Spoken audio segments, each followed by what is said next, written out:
Hey everyone, welcome back to another episode of Small Business Stories. I am your host, Dr. LL, and every week, as you know the drill by now, we bring you fascinating guests who cover all different kinds of aspects of small businesses and entrepreneurship. And of course, we have all of the guests who have done different things with their businesses. Here today in the house, we've got Kash Rocheleau, and she is the CEO of Icon Foods. She's got a background in finance, and she's going to talk to us about how that's made a difference to really help her grow her company. Kash, welcome to the show. Thank you so much for having me. The first thing I've got to ask, of course, is that with your name, Kash with a K, did you change it because you're in a finance background, or was it kind of a predetermined fate, right? You were born that way, and there we go. Yeah, my legal name is Kashayla, and I worked in like sports health, sports nutrition before I got into Icon Foods.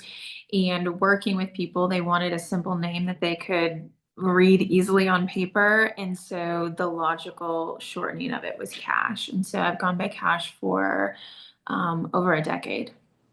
Okay, excellent. I always like to get the origin of the name, not just, of the company, right? But the people behind it. We spend so much time emphasizing our brands that I think a lot of the time we get lost in all of that. Mhm. So thank you for sharing that. Yeah. I also like to paint the visual because a lot of our listeners are on Spotify, our heart radio. They're not getting the full visual experience. So, what do you want to describe to our listeners about you, about the room you're sitting in, about any of that so they get a visual and go, oh, yeah, that's the voice. Okay. Yeah. Yeah, so our company is actually based out of Portland, Oregon, and my primary residence is in Southern Utah. So I'm calling in from Southern Utah this afternoon, from my home office, just quiet because my kids are not home from school yet. Um, yeah, I mean, the sun is out to my right and the computers are to my left. I mean, I live in these four walls, it seems like. There you go. But at least you got sunshine, right? I Which you hear I about from do. over on this coast. Oregon's not always the sunniest state. That's you wouldn't put the two together. Or You Utah. wouldn't. No. In southern Utah, actually, I mean it's considered desert, so it's very similar to like Phoenix or Las Vegas type weather. Portland right now is beautiful in the fall, but yes, the winter is very long and dark and dreary. So it's nice to have options during that season. Indeed. Well, let's get into it. Tell folks what you personally, you Cash, are really good at. Not your business, not what you Hmm. do for business, but what are you really good at? I am really good at, that's a good question. I haven't been asked that on a podcast before. People get stumped. It You you're did like, wait a stump me minute. with I that talk one. about the company, I talk about what I Yeah. do, but you ask me what my superpowers and what I'm really good at. Wait. Yeah. I would say that for me, relationship is super important regardless of what room I'm in. And I would say something that I'm good at is looking at people for who they are and kind of taking titles out of it, taking identities out of it, and being able to really just listen to them and relate to them wherever they are in, their journey, their life. And so for me, I feel like we are put on this planet to be in relationship with people and not just the people that we rub shoulders with, not just the people that are in our same socioeconomic class, but just people in general. And so I would say that I'm good um, at being being there for people. Excellent. We need more of that, right? There's so much chaos and uncertainty in the world right now. It's good that Mhm. we can lean on each other. And that's one of the reasons why we do this podcast is how can we shine the light on each other, amplify each other's growth and visibility by sharing and tapping networks. So let's dig in. Icon Foods. It Mhm. already sounds quite grand. What is Icon Foods? Yeah, we are at the end of the day, simplest way to explain us is an ingredient company. We are a wholesale distributor of ingredients, specifically clean label sugar reduction ingredients. So we work with the CPGs, which are those brands that you purchase off of a retail shelf wherever you do your grocery shopping. We work with those brands to either bring new product lines that are low or no sugar, expand their portfolio, or to reformulate products that they already have to a low no sugar option. And also we work with I would say up and coming emerging brands that have a great idea but have not gotten to commercialization yet. Let's talk about some of the movements behind food. So Mhm. first, let's get into keto, right? Mhm. This whole phenomenon, like eat more protein, don't eat carbs. What are you hearing within the space? What can you share?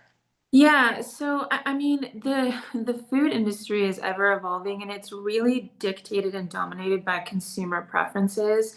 Right now, the consumer preference is really dominating in low reduced sugar, high protein, high fiber with label transparency and functional ingredients. And my take on that is the dominant consumer right now is, the millennial woman that she is dominating. She's the one that's doing most of the grocery shopping and decision making when it comes to the groceries.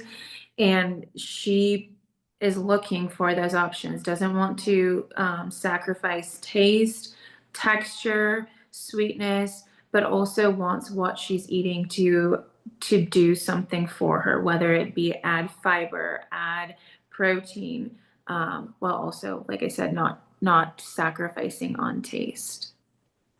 At one of my favorite coffee shops, just in recent times here, in the last Mhm. week or two, I wanted to get my pumpkin spice because 'tis the season. And I was like, you can get an extra shot of protein. Like, no, no, no, no, no, no, no, no, no, no. You are Mhm. adulterating my coffee. It is the one beverage we want to leave pure, maybe a little pumpkin spice. Okay, that's not exactly adulterating, that's enhancing. So what is going on with the stick and protein in everything? Yeah, I mean, I agree with you that in some instances we've gone too far in protein, but I think when it comes to brands, they with this looming inflation, which is interesting because you never really know that you're in a recession until after it's happened, right? And so there's a lot of conversation right now that we're possibly in a recession and we're seeing spending is down. And so a lot of these brands, whether it is, CPGs that are on the shelves or your coffee shops that may be struggling in the market, they're trying to drive the consumer interest, right? So you have people that are stopping for coffee already. How do we get them to stop again? And a lot of times that's, coffee in the morning, that's tea in the afternoon, and that's some sort of cold beverage in the evening that maybe is infused with that protein or fiber. And so to your point, I do agree that in some instances we've gone too far, that we have to keep some of these siloed things just as they are. Coffee is coffee. We want it in the morning. And how can we appeal to the consumer in the later day? So there's two kind of scenarios playing out right now. One more so in the fast food realm, if you will, and one in the CPG realm, which is again those brands on the shelves in the stores. And CPG, for folks that don't know, consumer product goods, or Mhm. also known as consumer packaged goods, depending Mhm. on what side of the coast, which coast that you're on. Left Yeah. coast tends to be right packaged, right side of the coast tends to be, you know, consumer goods. So when I think about too, like where I want protein and things, I'm like, what's next? Like my toothpaste? Are you going to start, stuffing crap in there too and vitamins? It's like, no, enough. I don't know where You the line. know, it is a bit overwhelming. And being in this industry, I'm a little bit of a data nerd, and one thing that I've leaned in just in my personal side is more so on the women's health. Again, the woman is the dominant purchaser, nothing against men, but data shows that the millennial woman is the one that is making most of the consumer purchases right now.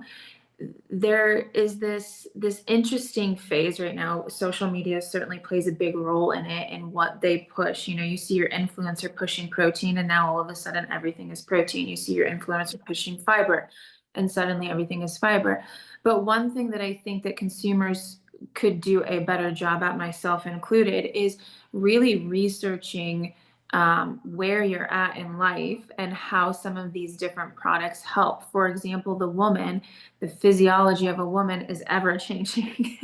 And there's not a lot of data on it because of that. The science is typically geared towards men because there's less um, uh, volatility in the changes, if you will. I mean, women are changing from week to week, month to month, year to year, depending on what season they are. And when you start to break down the physiology, you look at the fact that certain times of your life, women don't need as much protein or fiber. Certain times of their life, they have a hard time breaking down glucose and fructose. And so I think as a consumer, there is a little bit of burden on us to know what we should be consuming, when we should be consuming it, and not just relying on the CPGs and the influencers to push this down our throats.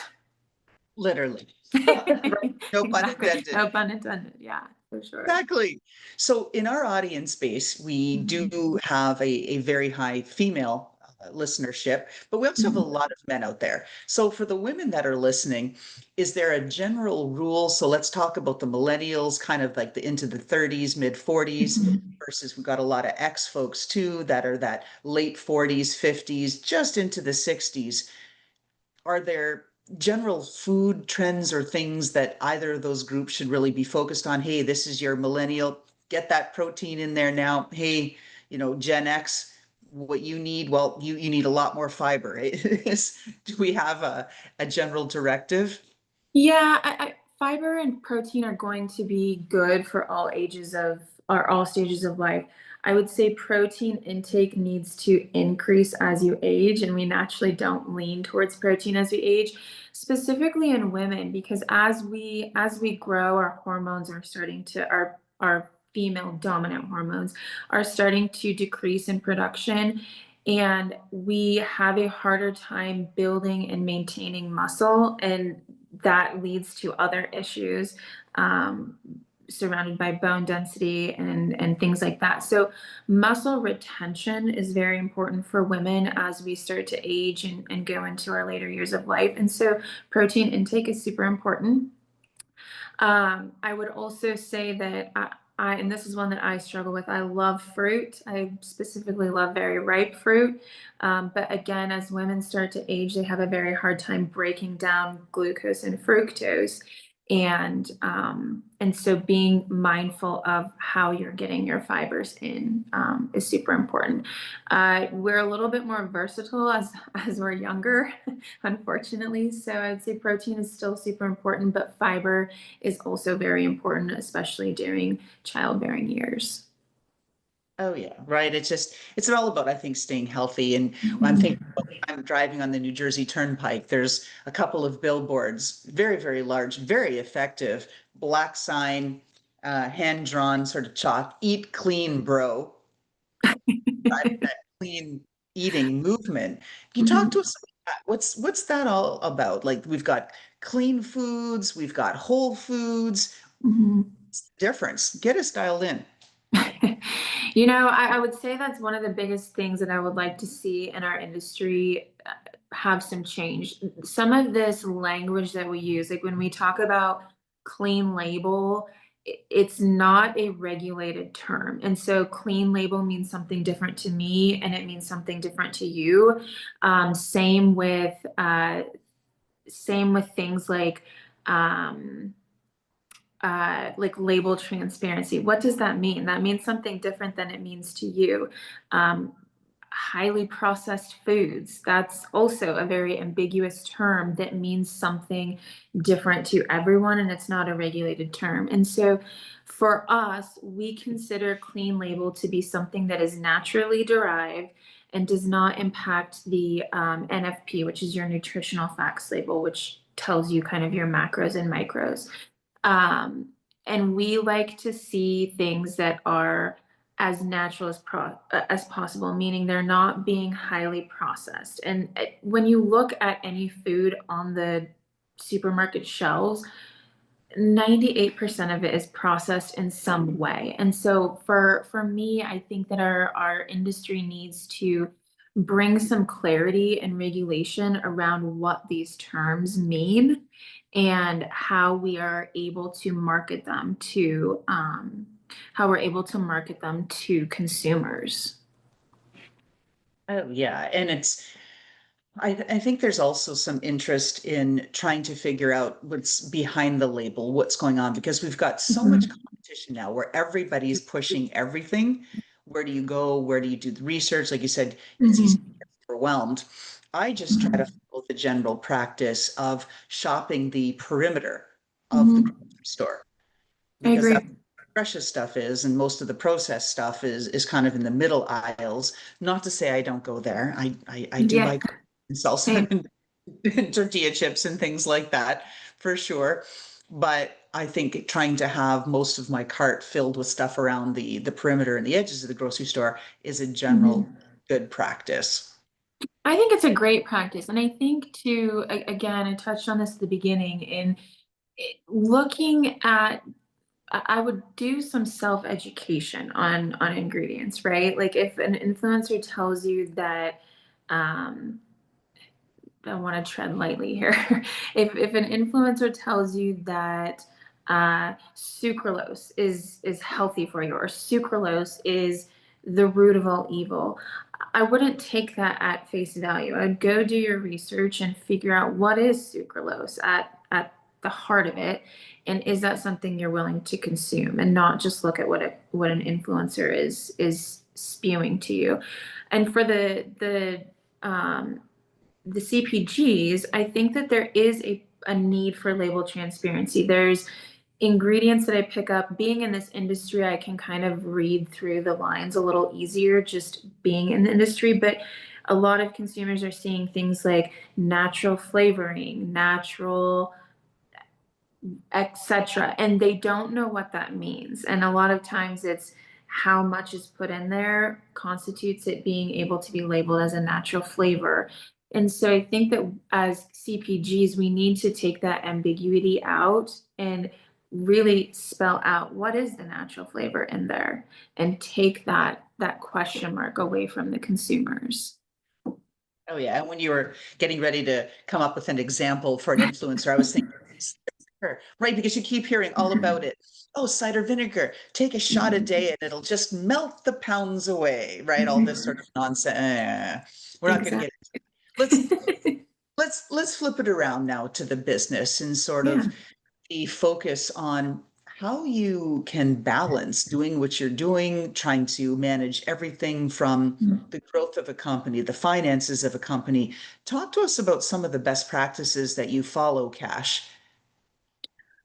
For me, and something that I work with my team and other people in and outside of my industry, to be successful, you have to be passionate about what you do. You cannot just show up every morning and go through the motions.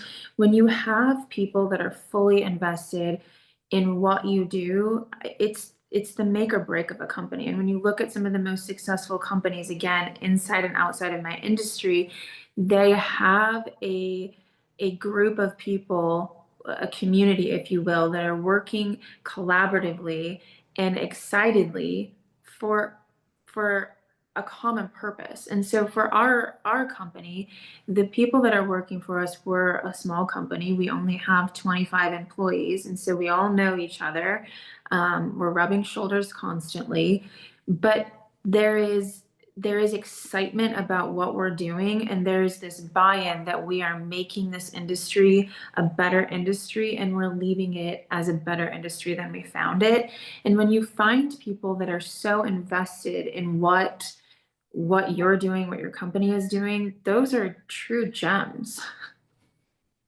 So So I, does that personal passion lead to them being motivated, or is it something that you still have to do is to tap into to keep people motivated? Because we're seeing a lot of withdrawal, people mhm, being laid off, people are revenge quitting, people are slow quitting, mhm. all of these sorts of things, not putting in the hours and being productive.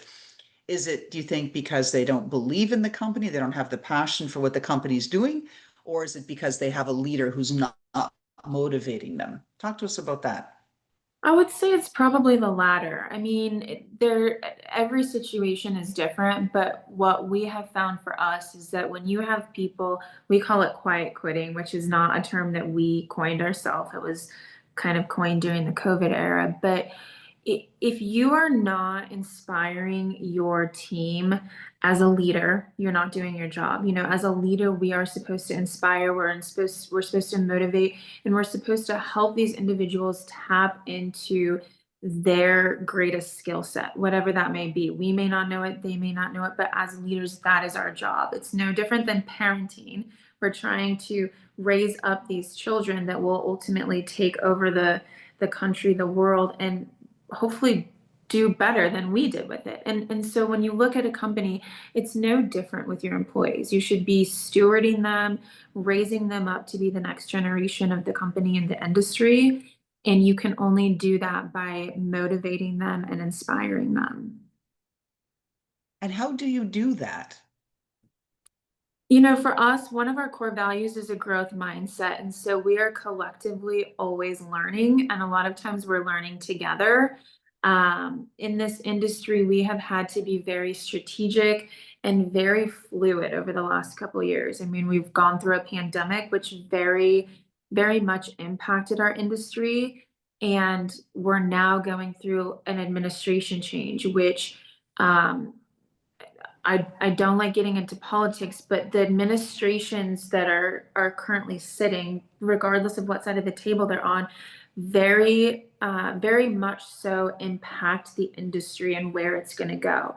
For example, right now, RFK sitting as our health and human secretary, he is targeting sugar, which affects our industry because sugar is in everything, and it's in everything in so many different vernaculars, you know. And so when ingredients like that come under pressure, under the spotlight, it drastically changes what you have to do, how you have to do. Another thing that's impacting the industry is tariffs. And I know it's not just our industry, but those are things that you have to be very strategic, very fluid, and very quick to act on. And so we're not short on ways to stay motivated and inspired and continuing that growth mindset. But for us in our company, we try to bring all of our employees along for the ride. And so I'm a very transparent person, both in my personal life and my professional life. And really, there's not much that you can't share. There's certainly things that have to stay confidential. You kind of have to skirt around the bush a little bit. But what I have found is that the more transparent you are with your employees, the more buy-in they have. They feel like they're a part of something and not finding things out as the rest of the industry is. And so for us, we found bringing them along, letting them feel like they're in the boat rowing with us and not just tagging along for the ride helps keep them motivated and inspired. I would agree that that's the way we've got to do it. And then if we look at the numbers, right? You're a numbers gal. It's all Mhm. about the finances, the dollar signs. And Mhm. I'm always curious, do folks take the stand where we're going to focus on the strategy because if we do XYZ, that's going to drive the numbers? Or do you go in reverse as a numbers person where you're looking at the numbers and saying the numbers are going to drive the strategy? Because if we don't have enough or we have growth in here, we're going to do this. So which direction do you take it in? I think that's a great question. I think when I was sitting in the CFO seat, I really was the numbers person and driving. Like we have to go by the numbers and drive where those are. And as a CEO, you kind of have to look at them together. One, I mean, they both drive each other, and one success drives the other success. So I think that, you know, I would say I'm a very strategic thinker, and I look at both sides and try to find the middle ground in how do we move forward without siloing ourselves in one way or the other. Because I also think that if you silo yourself one way or another, it makes it harder to pivot and be fluid. In your growth so far, you talked about having a growth mindset, Cash, and you've gone through, various stages and roles and things. What do you think you've really taken away with respect to how you've shifted? What's changed about you on your path? I would say that I've become a lot more compassionate, and not to say I wasn't before, but being in that CFO seat, your job is, uh, my predecessor called me the bean counter, and it truly was. I truly was the bean counter, and was my role was to protect the financials at all cost, right? To protect the balance sheet, to protect the P&L, to protect the statement of cash flows. And as a CEO, those are still important and those are still a part of my role, but my real goal is to steward people and to meet them where they're at. And so I would say that I have grown in having compassion for people, when things are not going my way, when things are not going as I had planned, it's not going under this defense mode right away. It's coming alongside the people that I work with and finding the root cause together, and finding how we move forward together, instead of that mindset of protecting the financials at all costs. How do we protect the financials, but also protect the people that drive the financials? So I would say that I've become much better. Still a lot of work to do on the compassion side of things. And I'll ask this question, you can feel free to defer it. One of the things, like as gal to gal, I've seen, and I'm older than you, gone through some different things that I really cut my teeth in Silicon Valley, where it was all, bros and Lambos and tech and this and that. And you had to be, at least at that time, more hardline to really push and show, like, yeah, I can play. I'm not wimpy. I'm not emotional. I'm not going to break down into a puddle of tears if you look at me sideways. I'm thick skinned. I'm this, I'm that.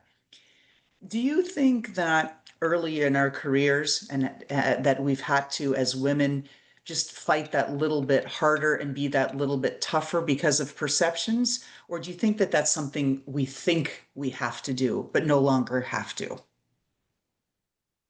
It's a good question too. I would say, again, kind of somewhere in the middle, and I'm certainly not going to defer this question because I think it's super important, and I think it's certainly an elephant in the room for a lot of women.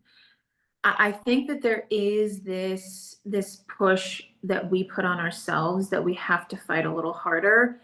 But I think that you also have to take a step back and look at who's in the room with you, and you have to identify if that's the room that you want to be in. I have certainly been in rooms that I didn't want to be in. I have been given more crap than I've wanted to be given because I'm the female or because I'm younger. And I choose to disassociate with those people, or I choose not to give them the reaction that they may be looking for. Most of my career, I've been fortunate enough to be around people, predominantly men, that have welcomed a woman in the room, have welcomed a different mindset. And for me, growing in my career, one thing that I've very much learned is that you do not have to be the loudest. I think a lot of times as women, we feel like we have to be the loudest to be relevant, to be recognized. And what I've found is that you don't have to be the loudest, but when you speak up, you have to do it with conviction, right? You have to own what you say, and don't backpedal. If you're gonna say it, own it 100%. And that's where you garner the respect of people, is you're the same person in that room as you are anywhere else, and you're gonna own exactly what you say. And so I think just naturally as women, yes, we feel like we have to fight a little harder. But if you feel like that deep into your career and in the later years of your career, you're probably in rooms that don't value you. And there are enough rooms that will value you. Oh, I absolutely love what you said. I'm so glad that I asked the question and you didn't defer the answer, because this is what it's about and how we're trying to help each other and say, hey, don't do what I did. And recognizing, of course, times are different and all of the rest of that. But uh, as you've said, I've had many, many men who have championed me and really helped me move forward. I've had women rip me to shreds and tear me down. Right, I've seen a lot of that too. And I've been in those rooms where I haven't been valued. For example, I can think of several times where you've got some all-day meeting, workshop, whatever it is. There's food involved, and Mhm. the food's all over the conference table. And I've had hey, Loralyn, you mind cleaning that up? It's like, wait a minute, I'm not the custodian. I'll help the custodian gladly because it's usually a she and the burden is great. But Mhm. I don't like that to be directed my way. Well, why can't everybody clean their own plate up and take it to the trash can? I'm Mhm. not your mom, right? Yep. It's, No, I agree with you. I agree with you wholeheartedly. And I also think too um, that we can change the kind of tone and again how we act in that very respectful way. Again, you don't have to be the loudest in the room. And I would say this may not be the most popular thing that I say, but a lot of times what I have experienced is those people, again, I have been fortunate enough to not have a lot of the negativity towards men, but I've certainly seen it. But a lot of times in those situations, it says more about them than it says about you. You know, the few situations that I have been because I have a bigger title than someone that has been in the industry for 30 or 40 years that feels like maybe they deserve it more. And so it's less about me and more about them. And so I would challenge a lot of these people that are experiencing some of this to look inwards and ask themselves, is it me or is it them? And in that case, if it's them, you can't control it. Like you can only control you. At the end of the day, I can only control how I behave, how I react, and how I carry myself. I can't change or control how they carry themselves. that's right. And just want to come back on what you said, having that conviction and owning it. Through my years, what I've learned is that less is more. Mhm. So when I speak, boom, it lands. It's not blah, blah, blah, blah, blah, the forest is lost through Mhm. the trees where it's just all this hyperbole and so much stuff is out there that people are like, what? Lots of words, not clear. I don't know. Right. You just like, boom, nail it. And people go, ah, that's impact. And so that's what I've learned to do and I like doing. So I think a lot and I listen a lot and then I try Mhm. to speak. Yep.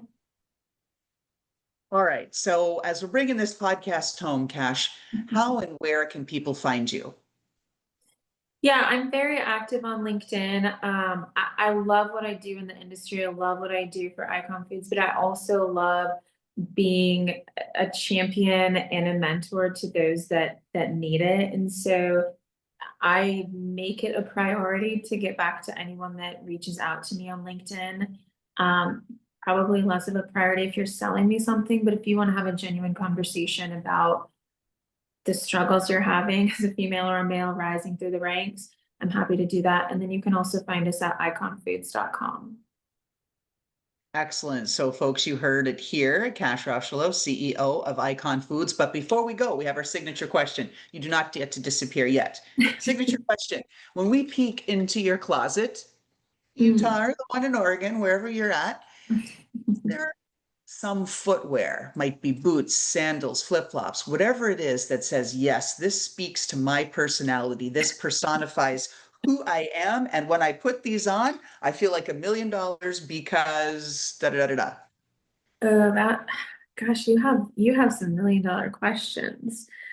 Da. Uh, yeah, my people walking into my closet would probably be very confused because it is a variety of slides. I'm a huge Birkenstocks girl, so I've got them in every single style.